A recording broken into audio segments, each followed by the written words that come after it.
But elections are won on the margins by a coalition of little things that hit people personally. Trump gets this. He feels your pain in the Kamala ran on democracy, which is the most important issue. But without the political skill to sell it, it added up to nothing. Meanwhile, Trump was running on, I'll make the go down. He never shut up about bad shower pressure, light bulbs, and low-flow toilets. When Chuck Schumer said in 2016 that for every blue-collar Democrat we lose in Western Pennsylvania, we're going to pick up 2 moderate Republicans in the suburbs of Philly, Ohio, Illinois, and Wisconsin. Yeah, how'd that work out? Bill Maher is sounding sirens, warning his beloved Democratic Party is drifting toward irrelevance, and he refuses to sugarcoat it. Maher argues the DNC has become a faded shadow of former glory, and without recalibration, it risks slipping into political obscurity. His attack was savage, sharp, and laugh loud funny. I fear the Democratic Party is at risk of becoming a ghost brand too. Like Sears, it used to be mighty and ascendant and popular. Sears once accounted for 1% of the entire American economy and 41% of the appliance market, and built the country's tallest tower. Democrats once controlled Congress and the Supreme Court, or at least competitive. But now, even at a time when President Trump is turning 250 years of democracy into jeans shorts, Bill Maher has been dissecting the Democratic Party, and what he finds sets off warning sirens. There was a time the party was a juggernaut, adored by the working class, championing big causes and filling arenas wherever it went. It felt electric, unstoppable, and bursting with momentum. Today, Maher says that same party is barely recognizable. Once a unifying force, it now struggles to reach the voters who once carried it to victory. Its message is confused, its priorities scattered, and its relevance increasingly in doubt. Maher warns that unless Democrats reconnect with everyday Americans and embrace practical solutions, they risk becoming a shadow of their former selves, a party remembered for nostalgia instead of results. His critique is sharp, unapologetic, and true to form, delivered with biting humor. Democrats have their lowest rating in 35 years, 63% unfavorable. What happened? I don't know. What happened to Sears? It used to be synonymous with the American dream because it kept faith with what the customer wanted. Did we love Sears? No, but that was besides the point. You just went. It was like an Avatar movie that sold tools. Bill Maher says the Democratic Party has drifted far from its roots, and the consequences are now impossible to ignore. Once the voice of the working class, the party has lost touch with the very voters who built its power. Maher argues they've ditched everyday Americans, chasing agendas that feel distant and disconnected. The message no longer inspires. What once ignited hope and loyalty now fuels indifference or outright frustration. As a result, voters are walking away, searching for alternatives that actually speak to their struggles. Maher warns that if Democrats stay on this path, they risk more than losing elections. They risk slipping into political irrelevance. His critique is sharp, relentless, and loaded with his signature humor, a wake-up call the party can't afford to ignore. It used to be where your family bought everything, from school clothes to appliances to your family Christmas portrait. Now, Sears is a great place to go if you want to be alone. But you better hurry. Sears used to have 3,500 stores, and now it has 5. Same thing happened to Playboy, except in silk pajamas and a captain's hat. For 66 years, Playboy magazine was also a fact of American life. Sears sold your father a mattress, and Playboy was what he hid under it. Bill Maher keeps comparing the Democratic National Committee to Sears and Playboy for one clear reason. He sees a cautionary tale in their rise and fall. Both were once American icons, dominating their industries and shaping culture like few others. But when they failed to adapt to changing times and shifting customer demands, their relevance collapsed, leaving them as shadows of their former selves. Maher warns the same fate could hit the Democratic Party if it doesn't act fast and decisively. Once a powerhouse with broad appeal, the DNC now risks stagnation if it keeps ignoring everyday Americans and clings to strategies that no longer connect. Maher's analogy isn't just clever, it's a wake-up call, sharp, pointed, and infused with his signature humor.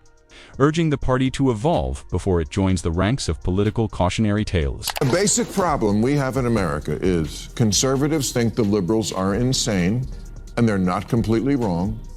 Now, I don't think most liberals are insane, but neither do they make it clear they disapprove of the ones who are, and their cowardice in not marginalizing their own crazies has been their downfall. I couldn't get Neil deGrasse Tyson, a genius scientist and preeminent scientific voice in the media, to agree that it was ridiculous for Scientific American and The Atlantic to be claiming that separating sports by doesn't make sense. And this is exactly what sends Ma through the roof. The left's stubborn refusal to confront basic scientific facts and objective reality. He argues many on the left are so wrapped up in woke ideology that no amount of evidence, logic, or reason can break through. Facts are sidelined for feelings, and truth is filtered through personal belief instead of reality. Ma sees this as both dangerous and absurd. Policies, debates, and decisions are shaped not by data or results, but by what feels right to a loud activist fringe. It's no longer about fixing problems or improving society. It's about validating an identity and an ideology. For Ma, putting emotion above evidence isn't just annoying, it's a blueprint for failure. Ignoring facts brings real, measurable, and often disastrous consequences here. People ask me all the time, why haven't you ever had Hillary or Bill Clinton on? Why didn't you have Kamala on during the last campaign? You think we don't ask? We ask these people every week. They say no. It took 8 years and a petition to get Obama on. And these are people, all people I voted for. Think about that. They're afraid to come on the show of a guy who voted for them. Ma zeroes in on the Democratic establishment, breaking down their habit of avoiding spaces they don't control, from Hillary Clinton to Kamala Harris. He points to a pattern of top Democrats declining invitations to unscripted, open conversations. Ma argues their refusal to appear on his show isn't about scheduling conflicts. It's about fear of real dialogue. These are leaders he's voted for, yet they avoid even friendly ground if it means facing tough questions. More troubling, Ma warns this defensive posture exposes a party that no longer trusts its own message or its ability to connect directly with voters. When leaders hide behind handlers instead of engaging honestly, the fallout is real. Credibility erodes and public confidence fades. Ma's critique isn't about loyalty. It's about a party drifting away from transparency and basic political instincts. I've been telling Democrats for years the Republicans are going to steal pot from you as an issue, and now Trump says, we're looking at reclassification and we'll make a determination. What'd you expect?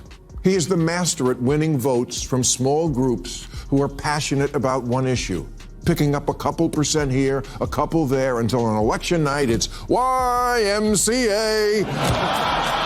Unlike the Democrats, Donald Trump zeroed in on issues that actually mattered to everyday Americans. He addressed the challenges people faced in their daily lives, jobs, economic security, immigration, and national pride with an intensity that clearly resonated. Trump didn't drift into abstract debates or chase fleeting cultural trends. He spoke straight to ordinary citizens, promising to make the country work for them. That clarity and focus are exactly what people want in a leader. Someone who listens, understands, and acts to improve lives. While many politicians pursue trends or ideological agendas, Trump's approach centered on practical results and visible impact. Ma and others argue this kind of connection creates loyalty, trust, and support. By prioritizing real American needs, he showed that political relevance comes from serving the people, not the politics. In his first term, he signed an executive order banning TikTok and then got trounced by young voters. So in 24, he campaigned on saving it. And apparently every Tide Pod eater responded because his youth vote was up 21%.